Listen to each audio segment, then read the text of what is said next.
welcome. It's another edition of Vision Sport 360, and I'm Austin Arame here to take you through the ever exciting world of sport.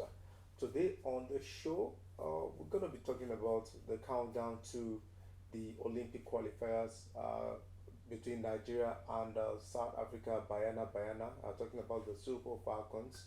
As both teams are beginning to talk tough, things are hotting up right there with the coach of the side, Bayana Bayana side, that saying that they are not unfazed by the harsh weather condition of Nigeria, and also the coach of the Super Falcons, Randy Wardrum, saying that they will deliver and eventually qualify for the Olympic Games right there in France. We also have,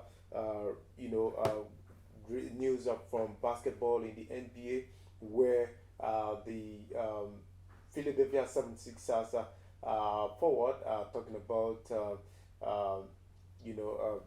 talking about Joel Embiid actually making a return from injury and helping his sides beat the Oklahoma City Thunder in his very first game since his return to injury. And there's also news coming from the English Premier League. Talking about results yesterday's games, and we'll take a look at today's fixture. We where Manchester City and Arsenal will be in action today as they look to continue their title chase. Talking about Manchester City and Arsenal. Also, yesterday there was a probe, panel that was set up for the incident that actually happened right there in Trabzonspor, where there was an incident, violence erupted in that game between Fenerbahce and Trabzonspor, and the panel has actually come out with a decision. So we're going to give you detail of that decision right here on the show. And before we do that, we'd like to go on a short break. And when we come back, we'll go into the top stories in detail. Don't go anywhere. We'll be right back.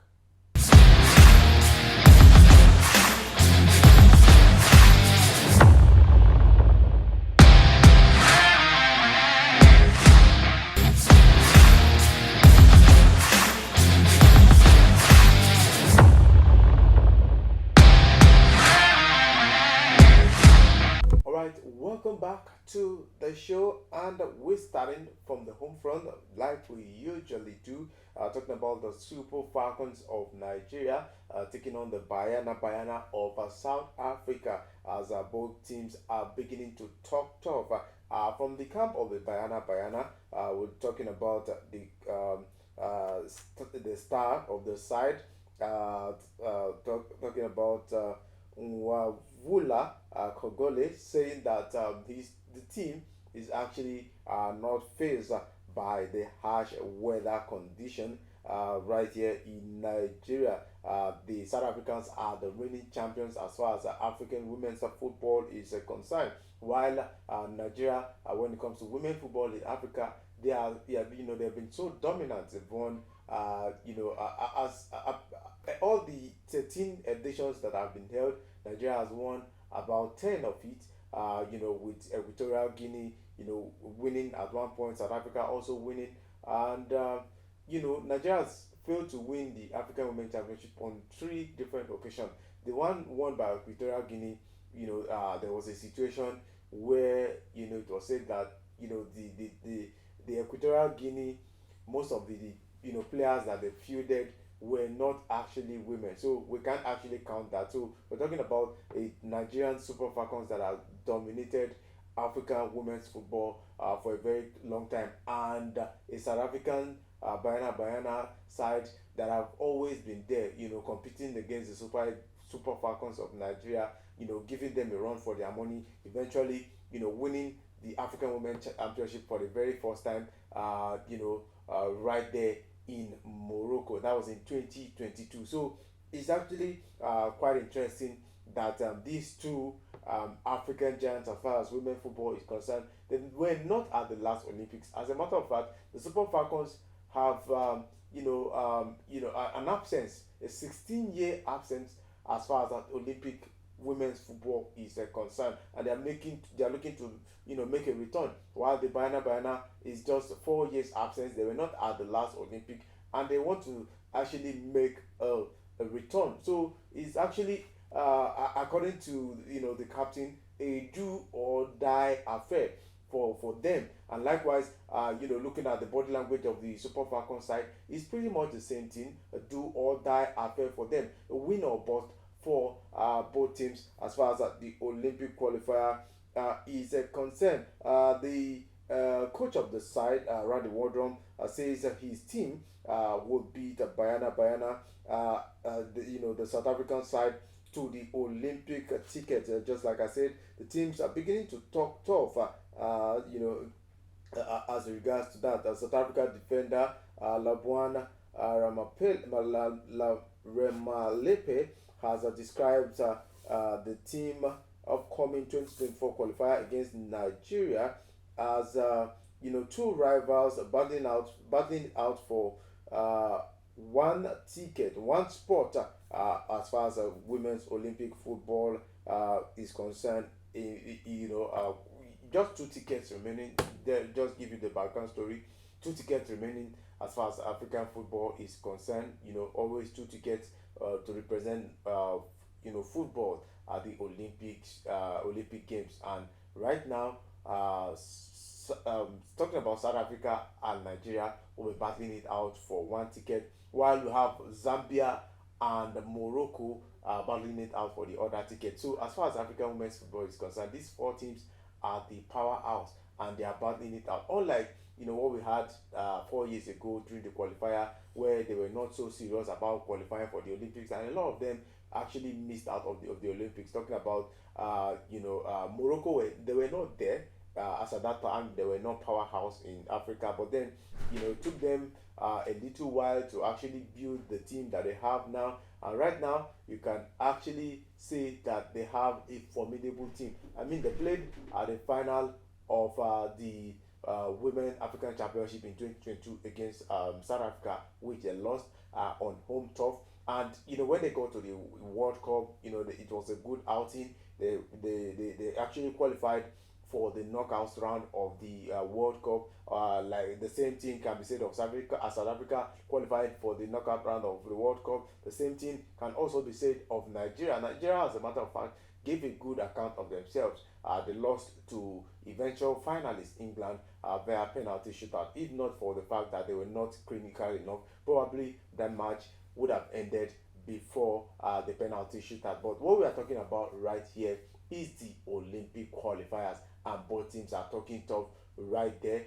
Nigeria putting out its best team with the likes of Azizat Oshola, the likes of Rashidat Ajibade, Onumonu, the likes of Michelle Alese, all turning up for this particular encounter, which is to tell you how important this particular encounter is to the Super Falcons players, more especially the likes of Azizat Oshola, who would like to get Olympic medals before they end or finish their career at the end of the day. So interesting one for the Super Falcons, talking about the caliber of players that are available for this particular encounter. So Friday will be the time that the Super Falcons will take on the Bayana of South Africa. Probably will be here to talk about the results after the game. So interesting one for the Super Falcons of Nigeria. Let's also switch gears now. I'm still talking football, but this time around we're talking CAF competitions, where Nigeria's sole representative at the CAF Confederations Cup, which is the second tier of CAF competition, will be traveling to Algeria to take on USM Algiers. First leg ended 1-0 in favor of the Rivers United side right there at the Godswill Aquarius Stadium in Uyo. It could have been more, judging by the kind of opportunity that they spawned, but then they have themselves to blame, not converting most of the chances that actually came their way. But at the end of the day, they got a win and former coach of Kwara United. I think he's well known now. For always talking about Rivers United. As far as their continental campaign is concerned. Last week, he did talk about the fact that Rivers United had everything it takes to actually win against USM Orchards. And right now as well, he's also talking about the fact that as far as football is concerned, impossible is nothing. And he said that the Nigerian club side has what it takes to go right there, go to Algeria and get that ticket, snag that ticket, qualify for the next round of the CAF Confederations Cup. So Rivers United going to Algeria with a slim 1-0 advantage. So we wish them the best of luck, and we actually pray that at the end of the day they can actually triumph and bring glory back to Nigerian football, because for some time now Nigerian football clubs have not been doing so well when it comes to the Olympic Games, talking about CAF competition rather. On this note, we'd like to go on a very short break, and when we come back, we still have more to talk about right here on the show.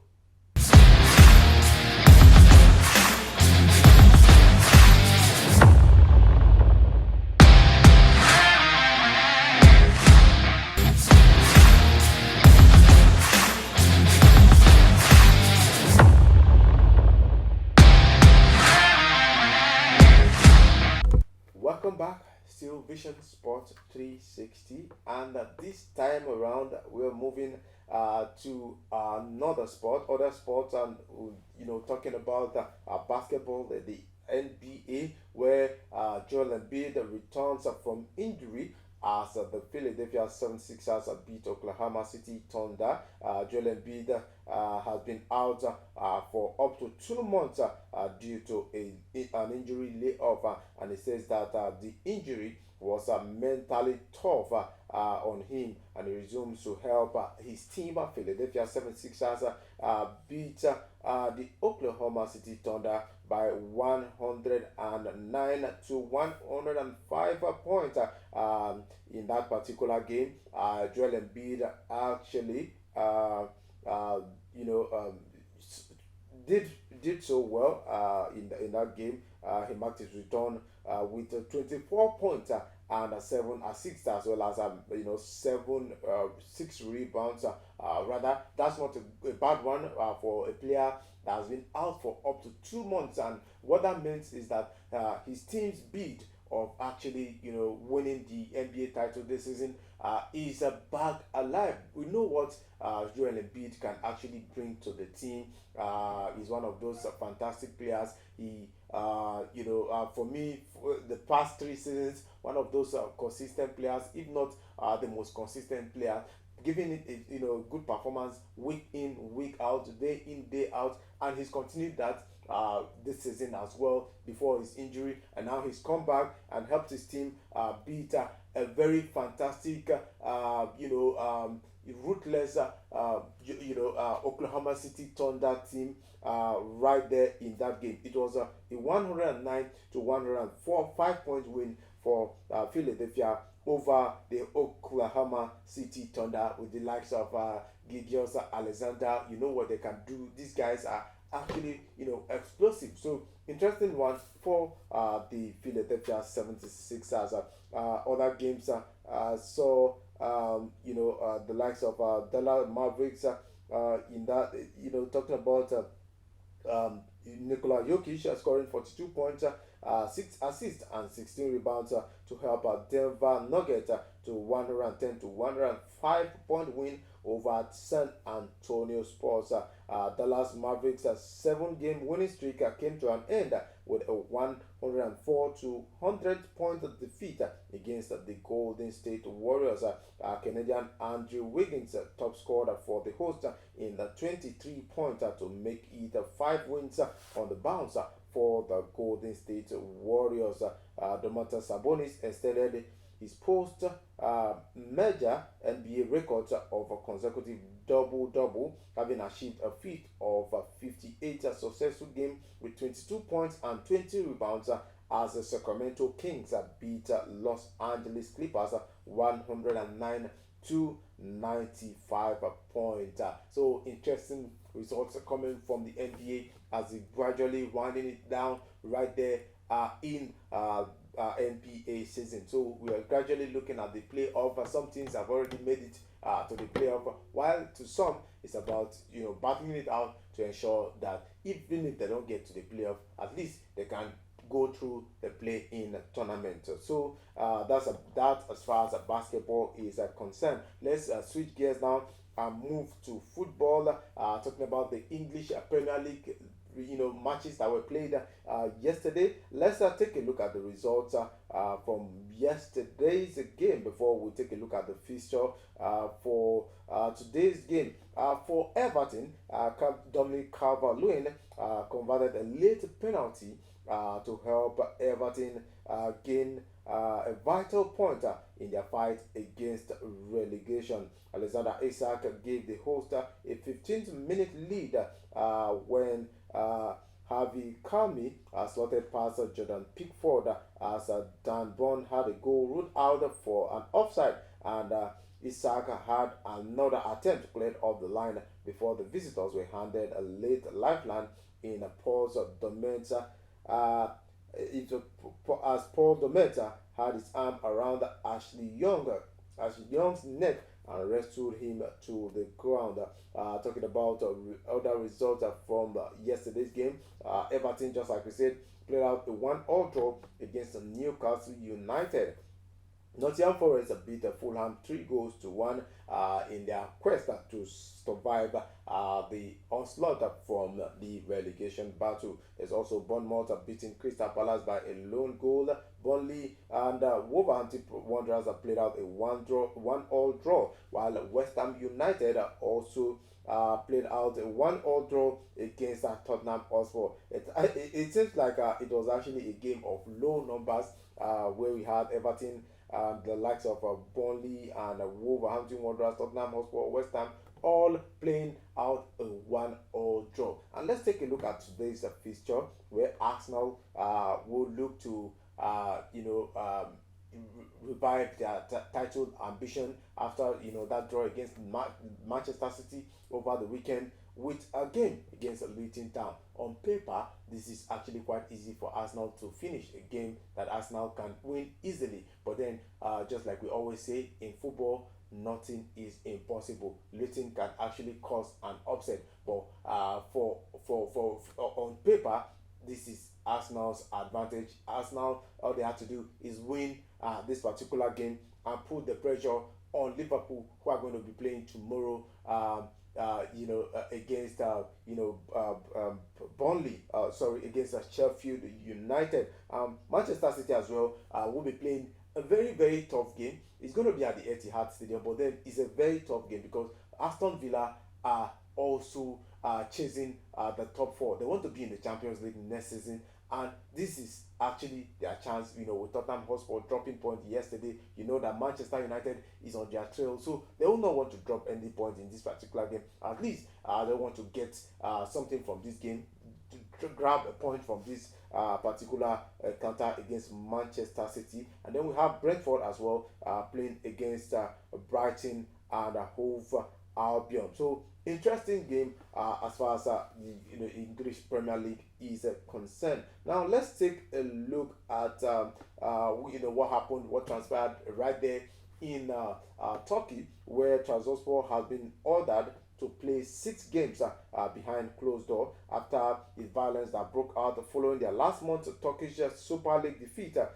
by Fenerbahce. Irfan ran onto the pitch, attacked Fenerbahce players and security forces at the Parapa parking, that's in Trabzonspor.